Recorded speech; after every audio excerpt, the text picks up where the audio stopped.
If you a real OG, you knew that back in the day, Pokemon was everything as a kid. I mean, you would see Pokemon almost anywhere. We talking lunchboxes, games, fan-made merchandise, exclusive cards. When I said Pokemon was everywhere, I mean everywhere. And if you grew up where I grew up, you were either part of Charizard gang or Blastoise gang, or you're that one weird kid that chose Bulbasaur. And for those who know me well, you knew that I was Team Charizard. See, now, I'm not gonna lie, I fuck with Squirtle. Squirtle was a cool dude. And to be honest, Charmander was a little bitch. Oh, my tail's gonna get wet. Like, shut the fuck up. My boy Squirtle, on the other hand, would be like, Cowabunga, baby. Where the hoes at? Let's get this money. I'm with the bros, bro. Squirtle was really about that life. But here's the thing, though. As soon as Charmander becomes a Charizard, the whole game changes. I mean, like, come on. Would you rather a fire-breathing dragon or a fat ninja turtle? Exactly. I remember my initiation like it was yesterday. Alright guys, there's Charizards and then there's Blastoises. Your job is to go out there and get the Blastoises. Are there any questions? Alright my little Charmanders, go make me proud. On the count of 3. 1, 2, 3. And that's when it happened. Is that a Charmander? Yeah, I don't like Charizard. I think he's overrated. Bro, I just snapped when I heard that. How dare he mock the almighty dragon? I'd rather die for Charizard. Praise Allah! I just had to roll up on this fool for talking smack. I grab my SP and I just start beating this dude across the head. Tell me why the Bulbasaur kid sees us having fun and starts spamming bullet seeds. Yo, we had to quick attack out of there. Sadly, not all of us made it out with full HP. It wasn't fair. That move isn't supposed to be super effective. This gangbanging ain't worth it, man. I can't afford to lose another homie. We had to squash it, but how? So then my boy from band camp thought of this brilliant idea. We rented out this club and invited all the kids in the neighborhood. We hired the most fire DJ, the best bartender in the city with the nicest jarang.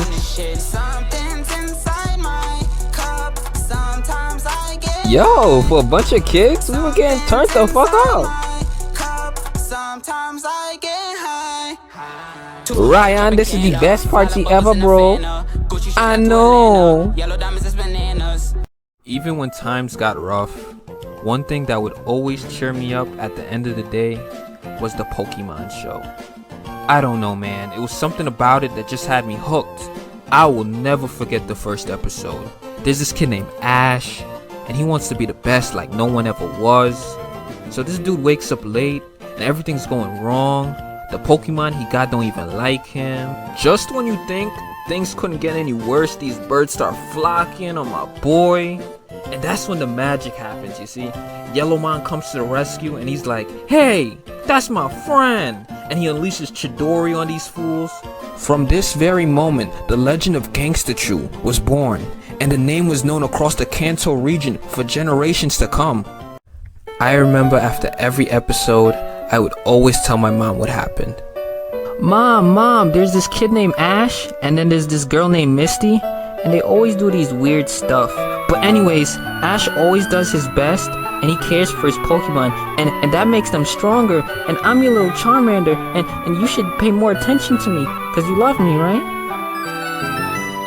As time went by, I really started to like Ash. Even though he was a complete screw-up, he cared for his Pokemon, and I respected that. Sometimes, I would see myself in Ash's shoes. I liked this dude so much that whenever Ash was winning, I felt like I was winning. But the one thing that made me really like Ash was even though when times got rough, he always did his best. Alright, so for those who don't know, there's the bad guys, gym battles, your rival, and the Pokemon League. That's the highlight of every season pretty much. Now, the bad guys, for majority of the show, is this gang called Team Rocket. Yo, these dudes were the baddest of the bad. These guys were the OG scammers. They always had some trick up their sleeve. And tell me why they always had these terrible disguises. How come barely anybody recognizes them? Yo! And they always built these giant machines to capture Gangsta Chew. Where's the economics in that? Those machines cost millions of dollars. Who's funding this? That shit used to confuse the hell out of me. Okay, so one of the main goals as a Pokemon trainer is you gotta collect these things called badges so that you could qualify for this thing called the Pokemon League. But I'm gonna get to that in a second. I want to talk about this dude Gary Oak. This dude Gary Oak was a force to be reckoned with. This dude had money, power, respect, all at the age of 10. Bro, this dude had his own cheerleading squad driving him places at 10 years old. Sometimes he would be driving the car, and he's 10 years old. My man's got 10 badges. I'm not hating, but all I'm saying is this dude could probably give Ben 10 a run for his money. You know, usually I would like a guy like him, but something about him just threw me off, and I couldn't put my finger on it. So back to that Pokemon League I was talking about earlier.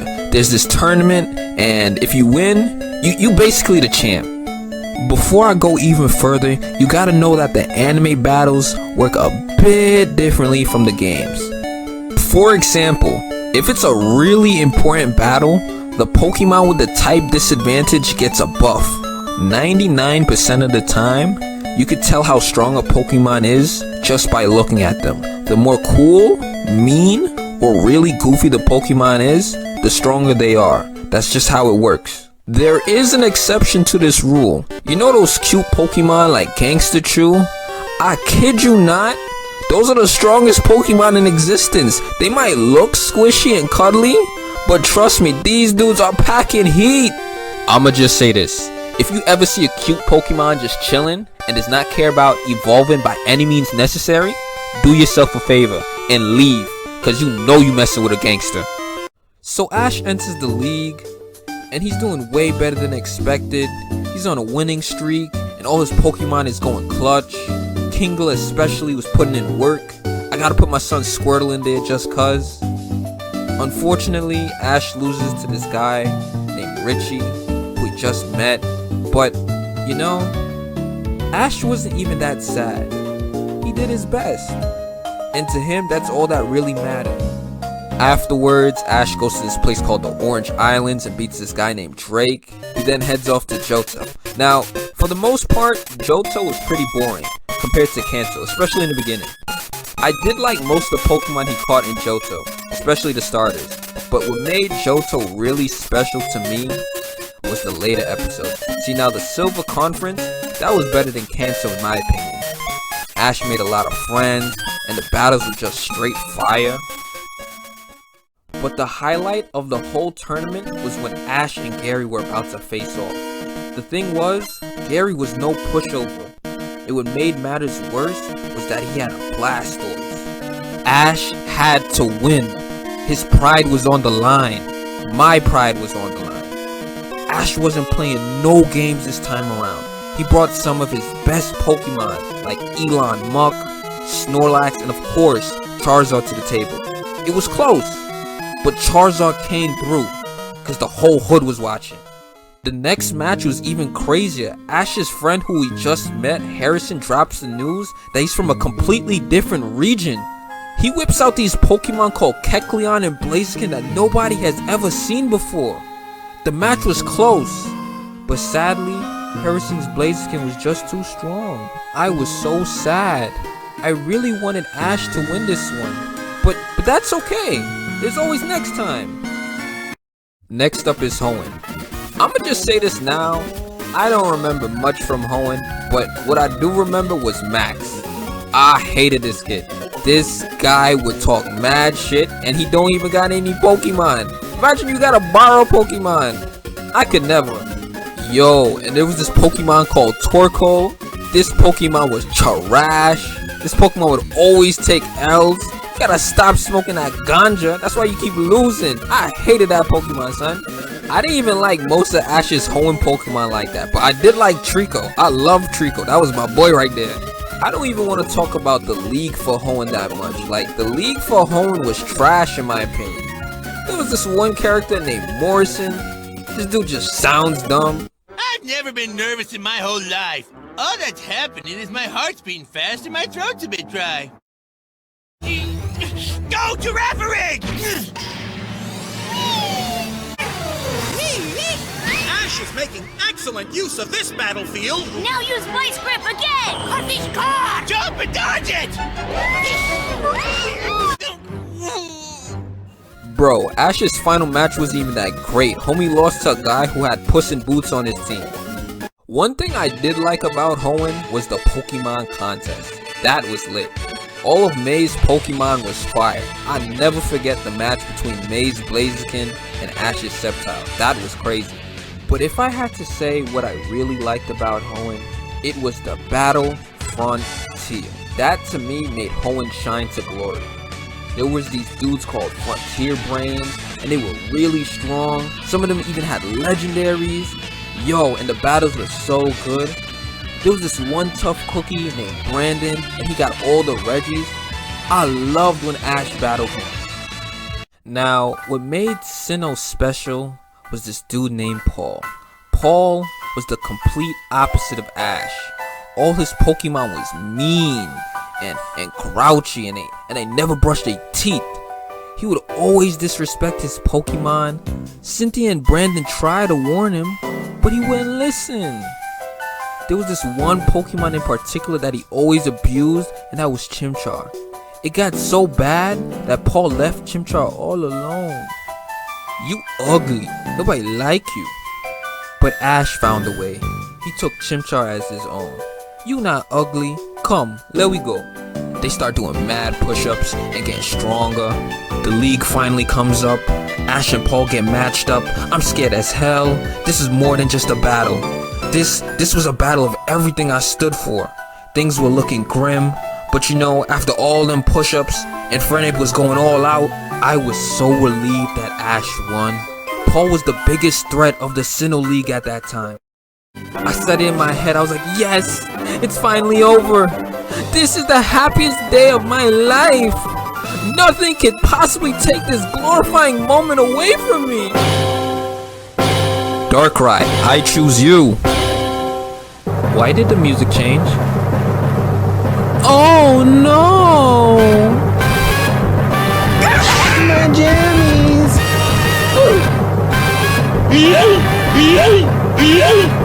My glasses! This doesn't make any sense! Who wrote this shit? Look at Ash's face. He know he got robbed. Where did this guy even come from? Man, I know Ash was in his bag after that shit. Alright, next is Unova.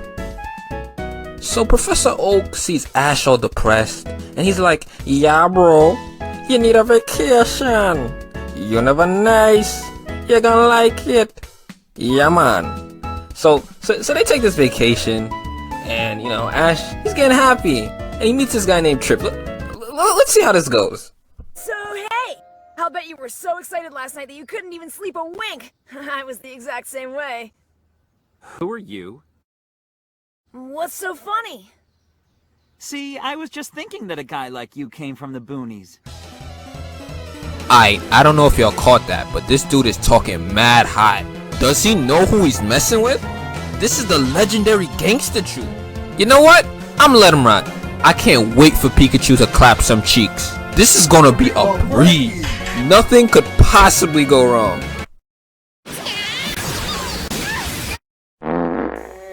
Alright, I'm confused.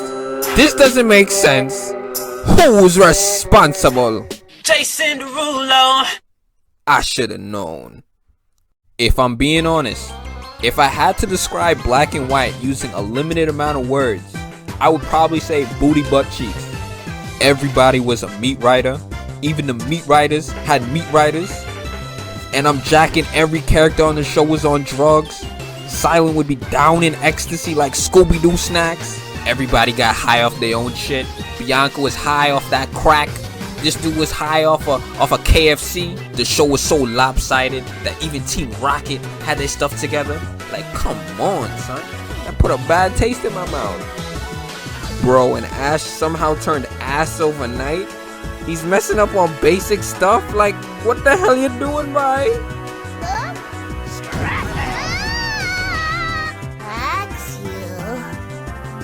So we just gonna ignore the fact that Axu got violated? Nah, son, I'm out of here. I don't even want to talk about the league, but I know Pikachu was mad that season. Half the roster let me down, son. Like, besides Pimp Knight, Crocodile, and Sawato, and maybe a few others, they get a pass. But the rest of y'all, get out of my face. Scraggy, you can stay. You let your nuts hang. But you know what was the final straw? They brought out Charizard after the league. That's how I know they were fucking with me. After some therapy and eating mad veggies, I started to feel a lot better. Funny thing is, I get this invite from my boys, and they were gonna throw me this birthday party. I pull up the next day, I see Pokemon on TV. My boy gave me the rundown on what's going on. Apparently Ash's team is mad good this time. There's this guy named Alan, and he got this busted Charizard, and Ash got this crazy Greninja. I see my boy betting in the corner. My bro put like 20 racks on this fight. Like, I'm not gonna cap. I was a bit excited. Like, let's go, son. This is the happiest day of my life. Nothing could possibly go wrong. Bro, I don't understand. Like, I'm glad Charizard won, but even this is too much. Greninja had that shit in the bag. Alright, that's it. I'm leaving. Come on, guys, let's watch Boku no Pico or something. And I'm like, yo, guys, wait, come back. It's still my birthday. After that day, I thought to myself, all the times I tried, all the times I did my best, was it all for nothing? Maybe I should call it quits. Maybe I should give up.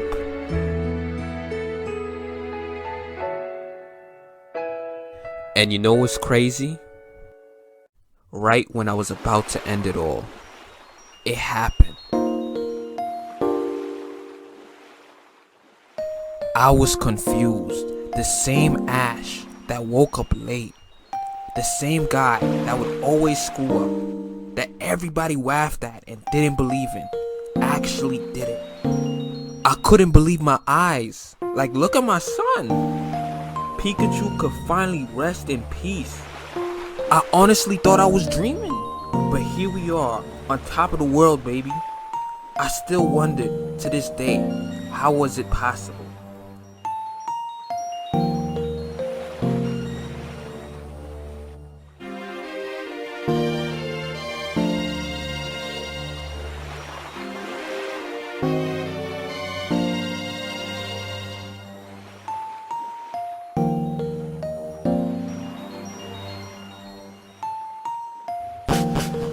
This is the happiest day of my life. Well, I don't know how to end this, but I think we could all agree that sometimes in life, things don't always go your way. And even though life may be rough, you gotta keep on going. Cause like I said before, the thing I liked about Ash the most was even though when times got rough, he always did his best.